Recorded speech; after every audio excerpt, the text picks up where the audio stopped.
Administrasi Jakarta Pusat memegang mandat untuk menyelenggarakan administrasi pertanahan dan tata ruang di Kota Administrasi Jakarta Pusat.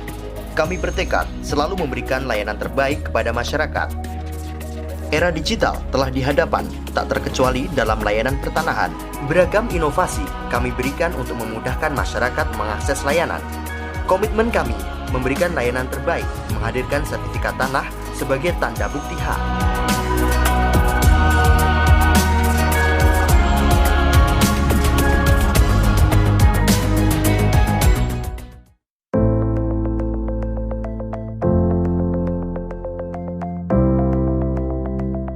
Dalam hal pelayanan di BPN Jakarta Pusat ini, saya mengurus Roya yang saya pikir tadinya saya pikir ribet gitu. Karena saya baru pertama kali, nggak taunya setelah saya urus Roya ini prosesnya cepat. Alhamdulillah seluruh pegawai di sini pelayanannya baik. Saya nggak buat-buat ini. Harapan kedepannya ya dipertahankan dan kalau perlu ditingkatkan lagi.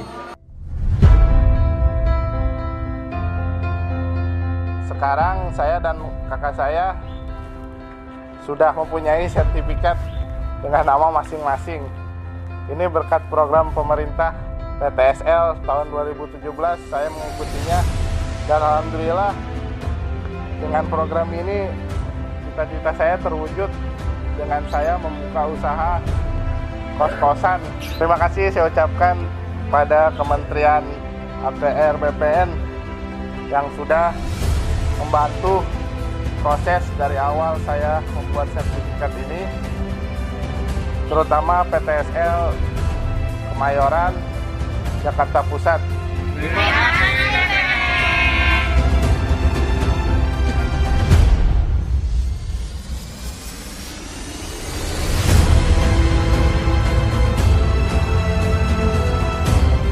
Kita melakukan beberapa inovasi dalam rangka mempermudah layanan kepada masyarakat. Yang pertama, inovasi yang kita lakukan adalah kita namakan Siminta, sistem pemindaian peta. Semua bidang tanah yang diukur itu kita berikan barcode. Barcode kita scan, kemudian akan memunculkan informasi. Informasi apa? Informasi yang sudah ada sekarang, informasi letak bidang tanah. Tanpa masyarakat harus ke lokasi, kita tahu posisi bidang tanah ada di mana. Kemudian kita padukan kepada citra, sehingga existingnya pun akan diketahui secara pasti, Pak. Dalam rangka untuk menangani pengaduan, kita sudah membuat aplikasi yang kita namakan Sipengki, sistem pengaduan online. Jadi di loket itu ada barcode yang bisa di-scan, kemudian akan memunculkan apa yang jadi keluhan masyarakat, silakan tulis di situ.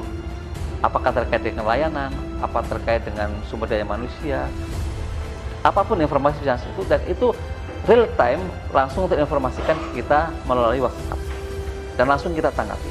Jakarta Pusat mempunyai visi dan misi khususnya ingin menjadikan kantor pertanahan adalah kantor yang modern, profesional, bebas korupsi dan birokrasi bersih melayani.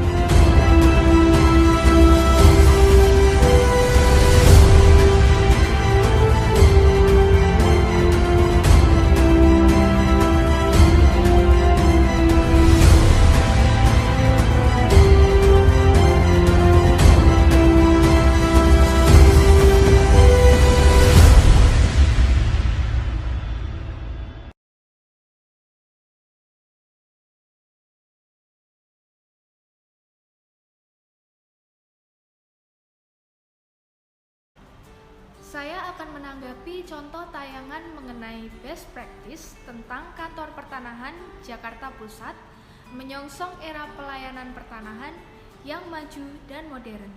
Dilihat dari segi sistem, yaitu adanya inovasi pelayanan Siminta atau sistem pemindaian peta dan Sipengki atau sistem pengaduan online telah menunjukkan adanya motivasi dari para pembuat inovasi atau kebijakan untuk tercapainya kantor pertanahan yang maju dan modern, profesional, dan birokrasi bersih melayani, serta telah sesuai dengan nilai-nilai Smart ASN yang mendorong dan memaksimalkan pelayanan publik serba digital untuk meningkatkan kinerja pelayanan publik yang cepat, efisien, dan transparan. Supplier. Dari segi supplier, Kantor Pertanahan Jakarta Pusat telah menerapkan pelayanan online, yaitu berupa aplikasi Siminta dan Sipengki. Menurut saya, hal ini sesuai dengan Smart ASN, yaitu mampu beradaptasi dan mengikuti transformasi digital. Dengan adanya aplikasi-aplikasi tersebut, masyarakat dapat mengakses informasi baik berupa data pertanahan maupun pelayanan pertanahan secara real-time, dimanapun dan kapanpun. Hal ini sesuai dengan fungsi ASN, yaitu memberikan pelayanan yang secara profesional dan berkualitas. Menanggapi video sebelumnya, yaitu tentang Kantor Pertanahan Jakarta Pusat menyongsong era pelayanan pertanahan maju dan modern. Dilihat dari segi surrounding, merupakan inovasi bentuk budaya kinerja yang baik. Di sini Kantor Pertanahan memberikan beragam inovasi untuk memfasilitasi pemohon dalam mengakses layanan. Lalu dilihat dari beberapa pendapat dari pemohon yang merasa puas dengan pelayanan yang diterima, artinya Kantor Pertanahan tersebut sudah menciptakan lingkungan kerja yang profesional demi memberikan pelayanan yang prima kepada masyarakat. Adapun kaitannya dengan manajemen ASN, pelayanan tersebut sudah sesuai dengan peraturan Undang-Undang Nomor 5 Tahun 2014 Pasal 11 huruf B, yaitu memberikan pelayanan publik secara profesional dan berkualitas. Kaitannya dengan Smart ASN, yaitu Kantor Pertanahan tersebut telah tersedia layanan secara digital dan sudah terciptanya lingkungan kerja yang profesional demi memberikan pelayanan yang prima. Saya Kukuh, saya ingin menanggapi terkait pelayanan pada Kantor Pertanahan Jakarta Pusat ini. Dari segi skill atau kemampuan, Kantor Pertanahan Jakarta Pusat ini sudah sangat bagus dan berkualitas. Dengan diwujudkannya, pelayanan-pelayanan yang berbasis digital akan membawa perubahan besar untuk menyongsong era pelayanan pertanahan yang maju dan modern. Beragam inovasi tersebut telah dapat memberikan manfaat yang luar biasa terhadap kualitas layanan yang diberikan kepada masyarakat. Di sini dapat dilihat skill atau kemampuan beradaptasi pada Kantor Pertanahan Jakarta Pusat dalam menyesuaikan perkembangan dunia digital. Sangatlah kompeten dan membawa perubahan yang besar dalam memberikan pelayanan yang berkualitas kepada masyarakat. Tentunya hal ini berkaitan dengan Smart ASN, yaitu Kantor Pertanahan Jakarta Pusat sudah memiliki kemampuan beradaptasi dengan adanya transformasi digital. Metode safety. Berdasarkan Smart ASN, Kantor Pertanahan Jakarta Pusat mengikuti transformasi digital dengan hadirnya aplikasi Siminta, yaitu sistem pemindaian peta, yang mana informasi, status tanah, dan bidang tanah telah tersimpan secara digital. Selain itu ada aplikasi Sipengki, yaitu sistem pengaduan online yang langsung terhubung dengan pelayanan pengaduan Kantor Pertanahan Jakarta Pusat, di mana masyarakat tidak perlu khawatir dalam menyampaikan pengaduan. Saat pemerintah menggencarkan program sertifikat tanah gratis untuk rakyat di Kota Cimahi, Jawa Barat, justru ada seorang pejabat Kementerian Agraria dan Tata Ruang Badan Pertanahan Nasional terjaring operasi tangkap tangan dengan barang bukti uang puluhan juta rupiah di ruang kerjanya hasil pungli program PTSL. Sementara di Cikupa, Kabupaten Tangerang, Banten, mantan kepala desa dan 3 perangkat desa di Cikupa juga tertangkap tangan melakukan pungli dalam program PTSL dengan barang bukti mencapai 2 miliar rupiah. Operasi tangkap tangan oleh Kejaksaan Negeri Kota Cimahi, Jawa Barat menjaring Iwan Yustiawan yang menempati posisi sebagai Kepala Seksi Penetapan dan Pendaftaran Hak ATR BPN Kota Cimahi. Iwe terjaring OTT di ruang kerjanya pada Jumat 1 Juli 2022 atau akhir pekan lalu saat menerima pungutan liar alias pungli dalam penerbitan sertifikat tanah warga Kota Cimahi. Barang buktinya uang Rp35.400.000.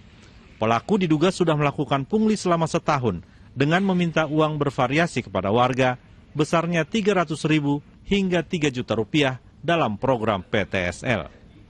Penyelidikan awal, total Iwan menerima hasil pungli Rp128.500.000 selama setahun. Kini, pegawai ATR BPN itu sudah jadi tersangka dan ditahan di Mapolres Cimahi. Ada penyidikan, artinya pemaksaan pembayaran pada pembuatan penerbitan PTSL tahun 2021. Nah, itu urusan sertifikat ya Bang ya? Iya, sertifikat gratis? PTSL itu sertifikat gratis. Dulu namanya Prona, terus sempat ganti PTKL ya. Nah, sekarang PTSL. Yang diamankan uang berapa Bang? Pada saat kami melakukan ada peristiwa tertangkap tangan, ada uang kurang lebih sebesar Rp35.400.000. Artinya seharusnya pengurusan sertifikat itu gratis Bang ya, tidak ada pungli. Sementara di Kabupaten Tangerang, Banten, Abu Mutolib, mantan Kepala Desa Cikupa, dan 3 orang perangkat Desa Cikupa ditangkap polisi karena melakukan pungutan liar pada program pendaftaran tanah sistematis lengkap atau PTSL. Pungli sebesar Rp500 hingga Rp1.500.000 per sertifikat. Selama 2 tahun, pungli terhadap 1.300 warga yang ikut PTSL mencapai Rp2 miliar. Kasus ini terungkap berkat laporan warga kepada Unit Krimsus Polresta Tangerang. Modusnya itu melakukan pungutan di luar ketentuan, artinya ada biaya kepengurusan yang di luar ketentuan peraturan perundangan. Satu orang itu bisa berapa Pak? Pungutan Variasi ya, dari 1.319 orang yang kita periksa ini, keterangannya bervariasi. Selain menyita uang sisa hasil pungli sebesar Rp100 juta, polisi juga menyita kwitansi pembayaran dan sejumlah dokumen yang terkait pengurusan sertifikat tanah. Kini, para tersangka mendekam di ruang tahanan Polresta Tangerang, dijerat pasal pemberantasan tindak pidana korupsi dengan ancaman hukuman 20 tahun penjara. Muhammad Abbas dan Syahbudin Atar melaporkan dari Kota Cimahi, Jawa Barat dan Kabupaten Tangerang, Banten.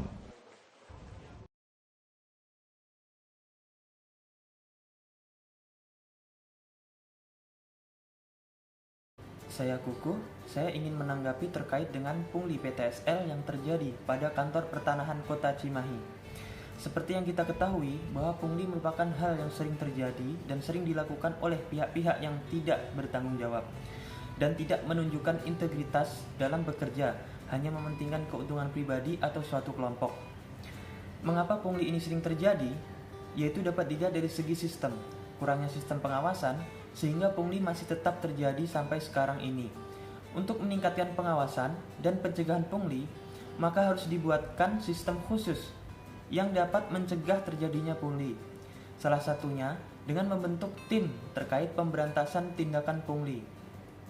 Perilaku pungli ini mencerminkan buruknya pelayanan yang terjadi pada kantor pertanahan Kota Cimahi dan bertentangan dengan Undang-Undang Nomor 5 Tahun 2014 tentang aparatur sipil negara, yaitu manajemen ASN terkait kode etik dan kode perilaku ASN. Saya akan menanggapi contoh kasus bad practice, yaitu kasus pungli terkait PTSL, dilihat dari segi suppliers. Dalam hal ini, oknum atau SDM pada kasus pungli tersebut belum memiliki komitmen serta kesadaran atau motivasi untuk melaksanakan tugasnya sebagai pelayan publik yang memiliki nilai core values ASN berakhlak, di mana pelayanan yang seharusnya gratis atau tidak dipungut biaya justru dipungut biaya yang lebih. Selain itu, hal ini juga bertentangan dengan fungsi dan peran ASN sebagai pelaksana kebijakan dan pelayan publik yang bersih dari praktik KKN. Juga tidak terpenuhinya kewajiban ASN untuk melaksanakan tugas dengan penuh kesadaran, kejujuran, dan tanggung jawab. Adanya banyak kasus pungli PTSL yang melibatkan pegawai ATR BPN dan seperangkat desa. Hal ini menunjukkan adanya penyelewengan terhadap kode etik ASN, yaitu tidak melaksanakan tugasnya dengan jujur, bertanggung jawab, dan berintegritas tinggi. Ini menjadi salah satu contoh bahwa masih buruknya mindset dan kesadaran pegawai tentang integritas, di mana masih banyak yang berpikir bahwa pungli merupakan suatu hal yang biasa, sehingga banyak pegawai yang masih melakukannya. Hal ini juga disebabkan karena pegawai mungkin merasa bahwa kesejahteraan hidupnya masih rendah, sehingga melakukan penyelewengan untuk mendapatkan pendapatan tambahan. Berdasarkan skills, dalam kasus pejabat BPN di Cimahi, Jawa Barat, yang terjadi operasi tangkap tangan menunjukkan tidak sesuai dengan ketentuan umum manajemen ASN pada pasal 4 Undang-Undang Nomor 5 Tahun 2014 tentang aparatur sipil negara, bahwa dijelaskan nilai dasar ASN ialah menjalankan tugas secara profesional, memiliki kemampuan dalam melaksanakan kebijakan dan program pemerintah. Pejabat BPN tersebut memanfaatkan kemampuannya dalam bidang penetapan hak dan pendaftaran untuk meraup keuntungan pribadi lewat pungli, di mana hal itu melanggar kode etik dan kode perilaku ASN pada pasal 5 Undang-Undang Nomor 5 Tahun 2014 tentang aparatur sipil negara, yaitu tidak melaksanakan tugasnya sesuai dengan ketentuan peraturan perundang-undangan. Menanggapi video sebelumnya yaitu dari segi safety atau keamanan, yaitu dengan adanya kasus pungli dari program PTSL tersebut menjadikan menurunnya kepercayaan masyarakat. Di sini masyarakat menjadi hilang kepercayaannya terhadap layanan kantor pertanahan karena masih adanya budaya pungli tersebut. Dan perilaku tersebut dapat mencoreng nama baik ASN dan instansi yang telah lama dibangun. Kaitannya dengan manajemen ASN, yaitu perilaku tersebut tidak sesuai dengan Peraturan Undang-Undang Nomor 5 Tahun 2014 Pasal 5 Ayat 2 huruf A, yaitu kode etik dan perilaku ASN yang seharusnya melaksanakan tugas dengan jujur, bertanggung jawab, dan berintegritas tinggi. Kaitannya dengan Smart ASN, bahwa perilaku tersebut tidak sesuai dengan nilai integritas. Karena sebagai ASN yang pintar tidak melakukan perbuatan yang mencoreng nama baik ASN maupun instansi.